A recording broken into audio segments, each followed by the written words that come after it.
आजच्या व्हिडिओची सुरुवात एका गोड पदार्थाने करूया। तर चला बनवूया एकदम खुसखुशीत रसरशीत असा खाजा। रेसिपी आवडली तर व्हिडिओला लाईक करायला विसरू नका। चॅनलला सबस्क्राइब केलेलं नसेल तर सबस्क्राइब करा। इथं मी एका बाउलमध्ये अर्धा किलो मैदा घेतलेला आहे। आता या मैद्यामध्ये चिमटभर मीठ घालायचं आहे आणि चिमटभर खायचा सोडा घालायचा आहे, पाव चमच्यापेक्षाही कमी। आता यामध्ये 3 ते 4 चमचे तूप घालायचं। हे सगळं तूप या मैद्याला छान असं चोळून घ्यायचं, जसं आपण नेहमी पिठाला मोहन लावतो त्या पद्धतीनं। तर इथं हे 4 चमचे घेतलेलं तूप यासाठी परफेक्ट होतं। इथं बघू शकता छान अशी मूठ वळली जाते याची, याचा अर्थ परफेक्ट आहे प्रमाण। आता यामध्ये थोडं थोडं पाणी घालायचं आणि नेहमी जशी चपातीला कणिक भिजवतो तशी आपल्याला भिजवून घ्यायची आहे। जास्त घट्ट नाही किंवा जास्त पातळ नाही, अशी मीडियम कणिक आपल्याला मळून घ्यायची आहे। इथं बघा ही कणिक मी मळून घेतलेली आहे। आता ही मळून घेतलेली कणिक 10 ते 15 मिनिटांसाठी बाजूला ठेवून देऊया आणि तोपर्यंत आपण पाक बनवून घेऊयात। तर हा पाक बनवण्यासाठी एका भांड्यामध्ये मी 400 ग्राम साखर घेतलेली आहे। ज्या भांड्यानं मैदा घेतला होता त्याच भांड्यानं पाऊण भांडं मी साखर घेतलेली आहे। अर्धा किलो मैदा, 400 ग्राम साखर, जितकी साखर त्याचे निम्म पाणी घेतलं आणि आता याचा आपल्याला पाक बनवून घ्यायचा आहे। साखर विरघळेपर्यंत एकसारखं त्याला ढवळत राहायचं, म्हणजे साखरेचे क्रिस्टल्स तयार होत नाहीत आणि आपला पाक व्यवस्थित चांगला तयार होतो। आता पाकाला उकळी आलेली आहे, साखर पूर्ण विरघळलेली आहे। साखर विरघळल्यानंतर अगदी 2 मिनिटांमध्ये आपला पाक पाहिजे तसा तयार होतो। तर यामध्ये आता मी 1 चमचा वेलची पावडर घातली, अर्धा चमचा लिंबाचा रस घातला, कारण आपला पाक लवकर घट्ट नाही झाला पाहिजे, म्हणजे पातळ पाक असला तर खाज्यांमध्ये लवकर मुरतो। आता आपला पाक चेक करूया। आपल्याला 1 तारी किंवा 2 तारी पाक अजिबात बनवायचा नाही, फक्त थोडासा चिकट झाला पाहिजे इतपत पाक बनवायचा आहे, जसं आपण गुलाबजामुनला बनवतो। आता शेवटी यामध्ये अगदी चिमटभर खायचा रंग घातलेला आहे, पूर्णपणे ऑप्शनल आहे, नाही घातला तरी चालेल। आणि आता हा आपला पाक खाजा बनवण्यासाठी तयार आहे। आपले पीठ देखील छान असं मुरलं आहे, बघू शकता। आणखी एक वेळ थोडंसं मळून घेते आणि लगेच आता खाजा बनवायला घ्यायचं आहे। आता या कणकेमधला एक मोठा गोळा काढून घेते, चपातीच्या गोळ्यापेक्षा थोडासा मोठा। आणि आता या कणकेची, या गोळ्याची आपल्याला चपाती लाटून घ्यायची आहे, प्लेन चपाती मोठ्या आकाराची। तर फक्त पिठाचा वापर करायचा आणि छान अशी ही लाटून घ्यायची। हा खाजा बनवताना आपण कुठल्याही प्रकारचं तूप किंवा साठ्याचा वापर करणार नाही, तर एकदम सोप्या आणि साध्या पद्धतीनं, परफेक्ट पद्धतीनं हा खाजा आपण तयार करतोय। तर बघू शकता इथं मी ही पोळी छान अशी लाटून घेतली। ज्या पद्धतीनं आपली चपाती असते, ज्या जाडीची, त्याच जाडीची ही पोळी मी लाटून घेतलेली आहे, पण फक्त गोळा तेवढा मोठा घेतलेला। आता याच्यावरती थोडासा मैदा भुरभुरून घ्यायचा आहे, तूप किंवा साठा अजिबात लावायची गरज नाही, पण व्यवस्थित असा मैदा भुरभुरून घ्यायचा। आणि आता एका बाजूनी या चपातीची, या पोळीची सुरळी करायची, रोल करून घ्यायचा। तर इथं बघा अजिबात मध्ये गॅप पडू द्यायचा नाही, अगदी हळूहळू असा याचा रोल करून घ्यायचा आहे। गॅप पडला तर आपले खाजा मध्ये पोकळ होतात किंवा त्याच्या जे लेयर्स असतात त्या सुटण्याची शक्यता असते, त्यासाठी अगदी टाईट असा हा रोल करायचा आहे। शेवटी थोडंसं पाणी लावून घ्यायचं आणि हा रोल या प्रकारे चिटकवून घ्यायचा। आता हा आपला खाज्यासाठीचा रोल तयार आहे। आता आपल्याला याला चाकूने कट करून घ्यायचं आहे। तर इथं बघू शकता अर्धा इंच या आकारामध्ये हे खाजा मी कट करून घेते। एकदम साधे सोपे परफेक्ट असे हे खाजा तयार होतात, या पद्धतीनं नक्की बनवून बघा। हे तयार झालेले खाजा मी एका प्लेटमध्ये काढून घेते आणि आपले बाकीचे खाजा देखील असेच बनवून घेते। तर बघू शकता खाज्यांना मस्त अशा लेयर्स सुटलेल्या आहेत, अशाच लेयर्स सुटल्या पाहिजेत, म्हणजे आपले खाजा परफेक्ट तयार होतात आणि आतपर्यंत त्याचा पाक मुरला जातो आणि एकदम खुसखुशीत आणि रसरशीत असे आपले खाजा तयार होतात। तर हे सगळे खाजा मी कट करून घेतलेले आहेत, बघू शकता प्रत्येक खाज्याला छान अशा लेयर्स सुटलेल्या आहेत। गॅसवर तेल देखील ठेवलेलं होतं, तेल देखील छान असं गरम झालेलं आहे। एकदम कडकडीत तेल आपल्याला नको आहे, सुरुवातीला कडक असावं, पण तेलामध्ये खाजा सोडते वेळी गॅसची फ्लेम मीडियम ठेवायची आहे। आणि एक वेळ खाजा तेलामध्ये सोडल्यानंतर लगेच त्याला टच करायचं नाही किंवा ढवळून घ्यायचं नाही, तर 1 मिनिटभर तसं सोडून द्यायचं। खाजा थोडेसे वरती आले की मग त्याला दुसऱ्या बाजूने उलटून घ्यायचं आणि छान असा गोल्डन ब्राऊन कलर येईपर्यंत मीडियम फ्लेमवरतीच आपल्याला हे खाजा शेकून घ्यायचे, म्हणजे आतल्यापर्यंत शेकले जातात आणि त्यामध्ये आपला पाक चांगला मुरतो, एकदम खुसखुशीत होतात, हलके होतात, रसरशीत होतात। तर अगदी मीडियम फ्लेमवरतीच छान गोल्डन ब्राऊन या प्रकारचा कलर आला की तळून घ्यायचे आणि लगेच आपण तयार करून घेतलेल्या पाकामध्ये घालायचे। पाक देखील अजिबात थंड होऊ द्यायचा नाही, जर थंड झालाच तर पुन्हा एकदा पाक गरम करून घ्यायचा आणि हे खाजा गरम पाकामध्येच घालायचे। असेच आपले सगळे खाजा एका बाजूला तळून घ्यायचे आणि दुसऱ्या बाजूला लगेच गरम पाकामध्ये घालायचे। पहिलाचे जे खाजा आहेत ते मुरलेले असतात लगेच, तर ते खाजा काढून घ्यायचे आणि दुसरे जे बनवलेले खाजा असतात तळून घेतलेले ते यामध्ये पाकामध्ये टाकून घ्यायचे। तर आता सगळे खाजा आपले तयार झालेले आहेत, सगळे खाजा तळून घेतलेले आहेत आणि या प्रकारे पाकामध्ये मी टाकून घेतलेले आहेत। अगदी छान असा पाक यामध्ये मुरला जातो, त्याच्या सगळ्या लेयर्स सुटलेले असतात कारण आपण मीडियम फ्लेमवरती हलके होईपर्यंत सगळे खाजा तळून घेतलेले असतात। आणि आता बघा 10 ते 15 मिनिटांनंतर प्रत्येक खाजा आपला रसरशीत असा तयार आहे, आतपर्यंत पाक मुरला गेलेला आहे, बघू शकता। परफेक्ट असे हे आपले खाजा तयार होतात, खूप छान टेस्टी असे हे खाजा तयार होतात, बेकरीमधून आणण्याची गरज नाही, एक वेळ घरीच या पद्धतीनं हे खाजा नक्की बनवून बघा। रेसिपी आवडली तर व्हिडिओला लाईक करा, चॅनलला सबस्क्राईब केलेलं नसेल तर नक्की सबस्क्राईब करा, अशाच नवनवीन खूप सारे रेसिपीज बघायला मिळतील। थँक्यू। दुसरा पदार्थ बघूया। त्यासाठी एक बाउल घेतलेला आहे, या बाउलमध्ये पाव किलो बेसन घेतलेलं आहे, स्वच्छ चाळून घ्यायचं आहे। आता या बेसनमध्ये घालायचं आहे आपल्याला चवीपुरतं मीठ, अर्धा चमचा मिरची पावडर, चिमटभर हिंग घालायचं आहे, पाव चमचा हळद घ्यायची आहे। आता हे व्यवस्थित मिक्स करून घेऊया। यामध्ये पाणी घालायचं थोडं थोडं आणि याचं छान असं बॅटर बनवायचं, एकदम पातळ नाही किंवा एकदम घट्ट नाही, असं लिक्विडी फॉर्ममध्ये आपल्याला हे बॅटर बनवून घ्यायचं आहे। इथं बघू शकता छान असं त्याचं कोटिंग झालं पाहिजे इतपत आपल्याला पातळ करायचं आहे, जास्त पातळ करायचं नाही। तर आता हे बॅटर परफेक्ट असं तयार झालेलं आहे, पण या बॅटरमध्ये आपण सोडा घालणार नाही, तर सोडा घालायला नको, यासाठी आपल्याला 2 ते 3 मिनिटं हे बॅटर या प्रकारे फेटून घ्यायचं आहे। फेटून घेतल्यामुळे बॅटर हलकं होतं आणि त्यामध्ये सोडा घालण्याची गरज लागत नाही। तर आता बघा हे बॅटर छान असं मी फेटून घेतलेलं आहे आणि ही बुंदी बनवण्यासाठी या प्रकारची जाळी वापरते, झाऱ्या वापरते। तर दोन्ही बाजूनी स्वच्छ करून घ्यायचं आहे, या प्रकारे त्याची छिद्र अशी मोठी असली पाहिजेत, तरच आपले बुंदी जे आहेत ते अगदी गोल गरगरीत पडतात। तर इथं तेल देखील छान गरम झालेलं आहे, या तेलावर आपल्याला बुंदी तळून घ्यायची आहे। तर आपण तयार करून घेतलेलं बॅटर या प्रकारे या जाळीवर घालायचं आणि हलक्या हाताने जाळी थोडीशी टॅप करत राहायची, म्हणजे आपली बुंदी व्यवस्थित गोल गरगरीत पडते, छान पडते, एकसारखा त्याला आकार येतो। तर इथं बघा ही मी बुंदी तेलामध्ये छान अशी पाडून घेतलेली आहे, अगदी गोल गरगरीत पडलेली आहे, छान तयार झालेली आहे। थोडासा रंग यायला सुरुवात झाली की लगेच थोडंसं ढवळून घ्यायचं आणि गोल्डन ब्राऊन कलर आला की ही बुंदी बाजूला काढून घ्यायची।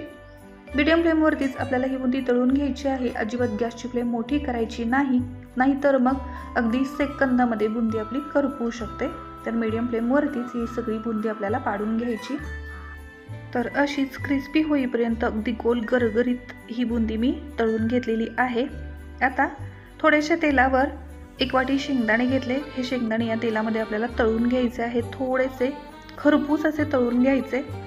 हे तळून घेतलेले शेंगदाणे आता बाजूला काढते आणि तळून घेतलेले शेंगदाणे आपण काढून घेतलेल्या बुंदीवरतीच घालते मी। त्यानंतर लसणाच्या काही पाकळ्या जाडसर अशा ठेचून घ्यायच्या आहेत, त्या देखील तेलावर तळून घ्यायच्या। ह्या तळलेलं लसूण देखील बाजूला काढून घेते, थोडंसं फक्त क्रिस्पी होऊ द्यायचं, थोडासा रंग बदलू द्यायचा आहे, कारण मग जर लसूण ओलसर राहिला तर लसणाच्या ओलसरपणामुळे बुंदी मऊ पडू शकते। त्यानंतर अर्धा वाटी फुटाण्याची डाळ घेतली, ही डाळ देखील मी तेलावर तळून घेतली। फुटाण्याची डाळ ही भाजलेलीच असते, पण आणखी थोडीशी क्रिस्पी व्हावी म्हणून मी तेलावर तळून घेतली आणि त्यामध्येच काही कढीपत्त्याची पानं देखील या प्रकारे तळून घेतली। आता हे सगळं या बुंदीमध्येच मी मिक्स केलं। त्यानंतर एका खोलगट भांड्यामध्ये ही सगळी बुंदी आणि शेंगदाणे, लसूण, कढीपत्ता सगळं काढून घेतलं। आता याच्यावरती काही मसाले घालूया। थोडंसं मीठ भुरभुरायचं आहे। आपण बुंदीमध्ये मीठ घातलं होतं तरीही थोडंसं मीठ, थोडीशी भाजलेल्या जिऱ्याची पावडर, थोडासा चाट मसाला भुरभुरून घ्यायचा आणि पुन्हा एकदा व्यवस्थित हे सगळं मिक्स करून घ्यायचं। जर गरज वाटत असेल, जर तुम्हाला थोडं तिखट कमी वाटत असेल तर थोडीशी मिरची पावडर देखील भुरभुरून घेऊ शकता। आणि ही आपली खारी बुंदी खाण्यासाठी तयार आहे। रेसिपी आवडली तर लाईक करा, चॅनलला सबस्क्राईब करा। चला आता पुढचा पदार्थ बघूया। हा पदार्थ आपण बटाट्यांपासून बनवतोय। एकदम सोपा आहे बनवायला, एकदम स्पॉन्जी हलका फुलका तयार होतो। त्यासाठी मिक्सरचं एक मोठं भांडं घेतलेलं आहे। यामध्ये एक मोठा बटाटा साली काढून स्वच्छ धुवून घेतला आणि या प्रकारे छोट्या तुकड्यांमध्ये कट करून घेतलेला आहे। अर्धा इंच आल्याचा तुकडा घातला, पाणी घालून छान असं बारीक वाटून घेतलं। त्यामध्येच एक वाटी रवा, अर्धा वाटी दही घातलं, एक हिरवी मिरची घालायची आणि छान असं बारीक वाटून घ्यायचं, फिरवून घ्यायचं। हे फिरवून घेतलेलं बॅटर एका भांड्यामध्ये काढून घेतलं। आता एका विस्करणी किंवा एखाद्या या प्रकारच्या चमच्याने छान असं फेटून घ्यायचं। त्यामध्ये चवीपुरतं मीठ घालायचं आहे, पुन्हा एकदा व्यवस्थित मिक्स करायचं।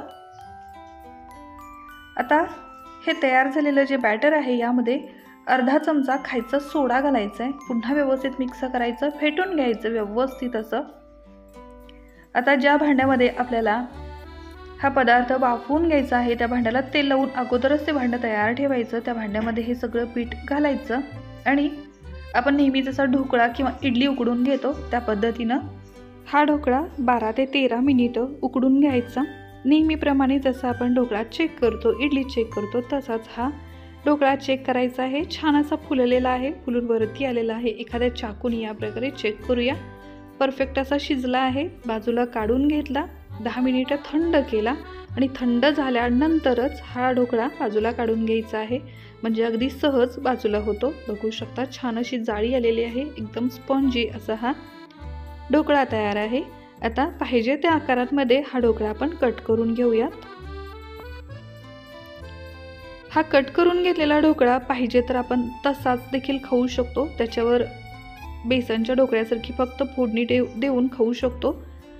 पण आपण याला आणखी थोड्याशा वेगळ्या पद्धतीनं आणखी टेस्टी बनवूया। त्यासाठी एका तव्यावर 2 चमचे तेल घेतलं, तेल छान पसरवून घ्यायचं तव्यावर। त्याच्यावरती अर्धा चमचा मोहरी, अर्धा चमचा जिरे घालायचे, छान मोहरी जिरे तडतडू द्यायचे। काही कढीपत्त्याची पानं घालायची, गॅसची फ्लेम मीडियम करायची आहे। अर्धा चमचा तीळ घेतलेले आहेत आणि आता हे सगळं व्यवस्थित असं तडतडू द्यायचं, छान असं परतून घ्यायचं। आता आपण तयार करून घेतलेले जे ढोकळ्याचे पीस आहेत ते याच्यावरती ठेवायचे, छान असे क्रिस्पी होईपर्यंत मीडियम फ्लेमवरती क्रिस्पी करून घ्यायचे आहेत। थोडेसे या प्रकारे क्रिस्पी झाल्यानंतर त्याच्यावर आपल्याला काही मसाले घालायचे आहेत। या पद्धतीनं एक वेळ ही रेसिपी नक्की ट्राय करा, खूप टेस्टी होते, खूप आवडेल तुम्हाला। नेहमीचा ढोकळा जो आपण खातो त्यापेक्षा थोडासा वेगळा प्रकार म्हणून नक्की ट्राय करा।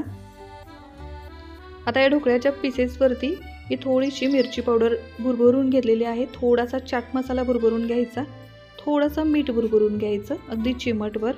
आणि या प्रकारे हे मसाले या ढोकळ्यांना छान असे कोट झाले पाहिजेत। वरून थोडीशी कोथिंबीर भुरभुरून घ्यायची आणि हा आपला बटाट्यांचा मसाला ढोकळा खाण्यासाठी तयार झाला। नक्की ट्राय करून बघा, खूप टेस्टी तयार होतो हा पदार्थ, तुम्हाला नक्कीच आवडेल। बनवायला सोपा आहे, काहीतरी वेगळं आणि चटपटीत खाण्यासाठी नक्की ट्राय करून बघा। ही रेसिपी कशी वाटली ते कमेंट करून नक्की सांगा। रेसिपी आवडली तर एक लाईक करा, चॅनलला सबस्क्राईब केलेलं नसेल तर सबस्क्राईब करा। सॉस बरोबर हा ढोकळा नक्की टेस्ट करा। आता आहे आपला पुढचा पदार्थ, एकदम छान क्रिस्पी, कधीही पाहिली नसेल कदाचित ही रेसिपी अशी आहे। तर चला बघूया। एका बाउलमध्ये मी इथं शिल्लक राहिलेला 1 वाटी भात घेतलेला आहे, छान मऊ शिजलेला सावा भात। हा भात हाताने थोडासा मॅश करून घ्यायचा आहे। या मॅश करून घेतलेल्या भातामध्ये खिसून घेतलेला बटाटा घालायचा आहे, एक मोठा बटाटा सालांसह खिसून घेतलेला आणि स्वच्छ पाण्याने धुवून घेतला। त्यानंतर एक मोठा कांदा स्लाइस करून घेतलेला, काही कढीपत्त्याची पानं बारीक चिरून घेतलेली, थोडीशी कोथिंबीर आणि 4 ते 5 हिरव्या मिरच्या, आलं आणि लसूण ठेचून घेतलेला आहे जाडसर। त्यानंतर चवीपुरतं मीठ घातलं, अर्धा चमचा गरम मसाला आणि अर्धा चमचा भाजलेल्या जिऱ्याची पावडर, त्यानंतर पाव चमचा हळद घेतली आता ही सगळी जिन्नस आपल्याला हातानेच मिक्स करून घ्यायची आहेत.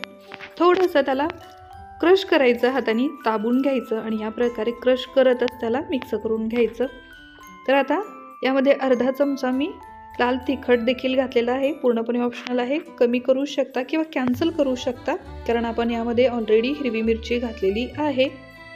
तर आता बघा, हे सगळं असं मी व्यवस्थित मिक्स करून घेतलेलं आहे. आता यामध्ये गरजेनुसार वरनं 2 ते 3 चमचे बेसन घ्यायचं, किंवा तुम्ही गव्हाचं पीठ घेऊ शकता, ज्वारीचं पीठ घेऊ शकता किंवा तांदळाचं पीठ देखील घेऊ शकता.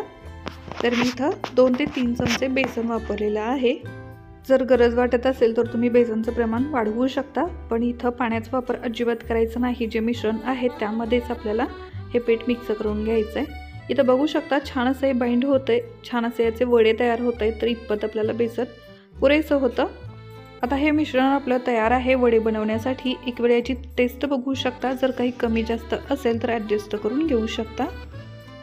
आता गॅसवर तेल गरम होण्यासाठी ठेवलेलं आहे. तेल छान गरम झालं की आपल्याला या तेलामध्ये हे वडे तळून घ्यायचे आहेत. तर बघा, तेल छान असं परफेक्ट गरम आहे. लगेच यामध्ये आपले हे छोटे छोटे वडे तळून घ्यायचे आहेत. पाहिजे त्या आकारामध्ये हे वडे तुम्ही तयार करून घेऊ शकता. पॅटीसारखे गोल आकार देखील बनवू शकता. मी इथं पकोड्यांसारखे साधे वडे तयार करून घेते, तळून घेते एकदम छान क्रिस्पी होईपर्यंत. नेहमी जसे आपण पकोडे बनवतो, भजी बनवतो, तसेच आपल्याला हे वडे तळून घ्यायचे आहेत. यामध्ये शिजलेला भात आहे, बेसन आहे, भरपूर कांदा घातलेला आहे, त्यामुळं खूप टेस्टी असे हे पकोडे तयार होतात. तर नक्की ट्राय करून बघा.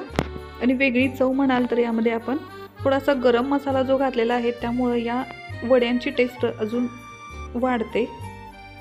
यामध्ये काही कढीपत्त्याची पानं मी वरून घातलेली आहेत.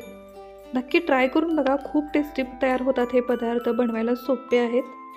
इथून पुढं कधीही आपला भात शिल्लक राहिलेला भात वाया जाणार नाही. इतके टेस्टी हे वडे तयार होतात, इतके टेस्टी हे पकोडे तयार होतात. नक्की ट्राय करून बघा. आता हे सगळे पकोडे मी तयार करून घेतले. एखाद्या सॉसबरोबर, चटणीबरोबर किंवा अगदी तसेच गरमागरम खायला खूप टेस्टी पकोडे तयार होतात. कोणालाही समजणार नाही की हे पकोडे आपण शिल्लक राहिलेल्या भातापासून बनवलेले आहेत. इतके टेस्टी होतात. तर नक्की व्हिडिओला एक लाईक करा, चॅनलला सबस्क्राईब करा. ही रेसिपी माझ्यासाठी खूप स्पेशल आहे. महिन्यातून 1 ते 2 वेळा नक्की घरी माझ्या बनते, कारण खायला तर टेस्टी आहेच, पण बनवायला त्यापेक्षाही सोपी आहे. तर चला बघूया कशी बनवायची. एका परातीमध्ये मी 1 किलो तांदळाचं पीठ घेतलेलं आहे. जो आपण तांदूळ नेहमी खातो, ज्या तांदळाची भाकरी आपण बनवतो तेच भाकरीचं पीठ, तेच तांदळाचं पीठ 1 किलो या प्रमाणात मी घेतलेलं आहे. म्हणजेच या वाटीनं 4 वाटी हे तांदळाचं पीठ घेतलेलं आहे. त्याच वाटीनं 1 वाटी फुटाण्याची डाळ मी घेतलेली आहे. आता ही डाळ आपल्याला छान अशी मिक्सरला वाटून घ्यायची आहे. वाटून घेतलेली डाळ चाळणीवरती चाळून याच तांदळाच्या पिठामध्ये ॲड करायची. तर 2 ते 3 वेळा ही फुटाण्याची डाळ मी मिक्सरला फिरवून घेतली, चाळून घेतली आणि या प्रकारे त्याचं पीठ मी या तांदळाच्या पिठामध्ये ॲड करून घेतलं. म्हणजेच 1 किलो तांदळाचं पीठ असेल तर पाव किलो फुटाण्याची डाळ लागेल. यामध्ये आता 2 चमचे पांढरे तीळ, 2 चमचे काळे तीळ घेतले, 1 मोठा चमचा ओवा घेतलेला आहे, थोडासा हातावर घासून घातला. त्यानंतर चवीपुरतं मीठ घेतलं. यामध्ये 2 चमचे लाल तिखट घेतलं, पाव चमचा हळद घेतली आणि आता 2 मोठे चमचे तेल घ्यायचं आहे. गरम वगैरे तेल नाही, नॉर्मल तेल आहे. आता हे तेल या पिठामध्ये व्यवस्थित मिक्स करून घेऊया. हे आपण घेतलेलं तेल फक्त या पिठाला लावून घ्यायचं आहे, व्यवस्थित मिक्स करून घ्यायचं आहे. हे पीठ आपण गरम पाण्याने मळतोय, तर त्यामुळं गरम तेल घेतलं पाहिजे किंवा तेलाचं प्रमाण जास्त वापरलं पाहिजे, त्याची मूठ वळली गेली पाहिजे असं काहीच नाही. तर मी गॅसवर पाणी गरम होण्यासाठी ठेवलेलं होतं, त्याच गरम पाण्याने आपल्याला हे पीठ मळायचं आहे. तर सुरुवातीला थोडंसं गरम पाणी यामध्ये घातलं आणि एखाद्या चमच्याने वगैरे या प्रकारे मिक्स करून घ्यायचं, ढवळून घ्यायचं, म्हणजे आपल्या हाताला चटके बसणार नाही. या प्रकारे अंदाजाने थोडं थोडं पाणी घालायचं आणि चमच्याने व्यवस्थित ते मिक्स करत राहायचं. थोडंसं ओलसर वाटायला लागलं की मग हाताने हे पीठ आपल्याला मळून घ्यायचं आहे. या प्रकारे मिक्स करायचं. थोडं थोडं पाण्याचा हात घ्यायचा आणि हे पीठ आपल्याला मळून घ्यायचं. जसं आपलं भाकरीचं पीठ असतं, चकलीचं पीठ असतं, तसं हे पीठ आपल्याला मळून घ्यायचं आहे. म्हणजे जास्त घट्ट नाही किंवा जास्त पातळ नाही. या प्रकारे हे पीठ आपल्याला मळून घ्यायचं आहे। आता जास्त वेळ न लावता लगेच आपल्याला हे मुरुक्कू बनवायचे आहेत। त्यासाठी मी हा चकलीचा साचा घेतलेला आहे आणि यामध्ये मोठ्या जाड शेवेची प्लेट घातलेली आहे। तुमच्याकडे मुरुक्कूची जी स्पेशल प्लेट असते ती असेल तर वापरू शकता। आता यामध्ये तयार करून घेतलेलं पीठ थोडं थोडं ॲड करायचं, भरून घ्यायचं यामध्ये आणि आता आपल्याला मुरुक्कू पाडून घ्यायचे। तर त्यासाठी मी इथं छोटे छोटे या प्लेट वापरते। तुम्ही छोटे छोटे पेपरचे तुकडे देखील वापरू शकता, त्यामुळे आपल्याला हे मुरुक्कू उचलून तेलामध्ये अगदी सहज टाकता येतात। तर या प्रकारे छोट्या छोट्या आकारांमध्ये हे मुरुक्कू मी बनवून घेते। या प्लेटवरती तेल छान गरम होण्यासाठी मी ठेवून दिलेलं आहे गॅसवर। तर तेल छान कडकडीत गरम झालं की लगेच हे मुरुक्कू त्यामध्ये सोडून घ्यायचे। जर तुम्हाला हे मुरुक्कू बनवायचे नसेल तर याच पिठापासून तुम्ही चकली देखील बनवू शकता, खूप टेस्टी आणि मस्त तयार होते।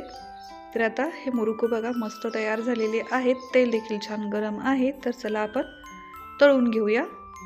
तेलामध्ये मुरुक्कू सोडते वेळी तेल छान गरम असावं आणि त्यानंतर गॅसची फ्लेम कमी करायची आहे। मीडियम फ्लेमवरती हे मुरुक्कू क्रिस्पी होईपर्यंत, छान रंग येईपर्यंत तळून घ्यायचे आहेत। एक बाजू जरा शेकली गेली, तेलाचे बुडबुडे थोडे कमी झाले की मग दुसऱ्या बाजूनी शेकून घ्यायचे आणि छान रंग आल्यानंतर, क्रिस्पी झाल्यानंतर ते या प्रकारे काढून घ्यायचे। अशाच प्रकारे मी सगळे हे मुरुक्कू तळून घेते।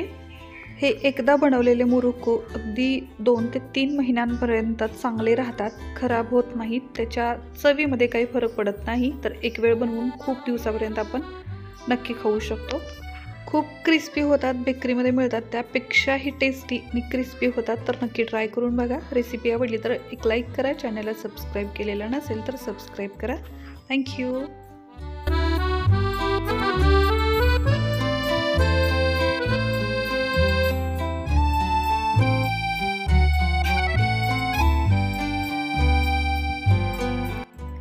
हे चिप्स बनवण्यासाठी इथं मी उकडून घेतलेले 3 बटाटे घेतलेले आहेत, सालं काढली आणि हे बटाटे उकडून घेतले। तर हे बटाटे आपल्याला मॅश करून घ्यायचे आहेत। त्यासाठी या छोट्याशा खिसणीवरती हे मी बटाटे खिसून घेते, कारण यामध्ये एकही गुठळी राहू द्यायची नाही आपल्याला, तर पूर्णपणे मॅश झाले पाहिजे। तर आता हे बटाटे मी मॅश करून घेतले, खिसून घेतले, यामध्ये चवीपुरतं मीठ घालते आणि आता इथं एक मोठा बाउल भरून, एक मोठी वाटी भरून मी तांदळाचं पीठ घेतलेलं आहे। यामधलं तांदळाचं पीठ जशी गरज लागेल तसं घेऊन या बटाट्यांमध्ये आपल्याला मळून घ्यायचं आहे। अजिबात पाण्याचा वगैरे वापर करायचा नाही। या चिप्समध्ये मी कोणत्याही मसाल्यांचा वगैरे वापर करत नाही, फक्त चवीपुरतं मीठ घातलेलं आहे। तुम्हाला जर मसाले वापरायचे असतील तर चिली फ्लेक्स, मिरची पावडर, हिरवी मिरची, जिरे वगैरे काही मसाले तुम्ही ॲड करू शकता।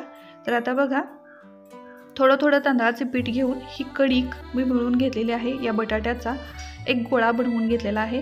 याच प्रकारे आपल्याला हा गोळा मळून घ्यायचा आहे, जास्त घट्ट नाही किंवा जास्त पातळ नाही।